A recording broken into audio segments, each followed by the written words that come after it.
Hey guys, నిన్న Inorbit మాల్కి ఫ్రెండ్స్తో వెళ్ళి చిల్ అయ్యి అక్కడి నుంచి నైట్ డిన్నర్కి ఎక్కడికైనా మంచి రెస్టారెంట్కి వెళ్దామని చూస్తూ గచ్చిబౌలిలో ఉన్న పక్కా లోకల్ అనే ఈ రెస్టారెంట్కి వెళ్ళాం.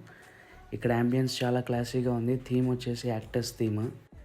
ఆ డిమ్ లైట్స్తో అంబియన్స్ అంతా పక్కా పర్ఫెక్ట్ క్లాసీ లుక్ వచ్చింది. ఇంకా స్టార్టర్స్ విషయానికి వస్తే ఎగ్ రోస్ట్ చెప్పాం, మసాలా అదిరిపోయింది. ఇంకో స్టార్టర్ వచ్చేసి పన్నీర్ కుర్కురే చెప్పాం. అది బయట క్రిస్పీగా, లోపల పన్నీర్ చాలా సాఫ్ట్గా బాగా కుక్ అయ్యి చాలా అంటే చాలా బాగుంది. ఇంకా మెయిన్ కోర్స్ విషయానికి వస్తే కొత్తిమీర పులావ్ చెప్పాం. ఇది మాత్రం యావరేజ్గా ఉంది.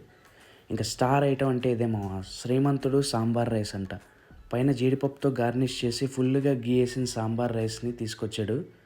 దీనిలో నంచుకోవడానికి ఆలూ ఫ్రై ఫ్రీగా ఇచ్చాడు. అలాగే అప్పడం కూడా ఉంది మామ. ఆ అప్పడాన్ని, ఆ ఆలూ ఫ్రైని ఆ సాంబార్ రైస్లో నంచుకొని తింటే ఉంది మామ, అబ్బా! ఇది మాత్రం నాకు బీభత్సంగా ఎక్కేసింది మామ. Must try.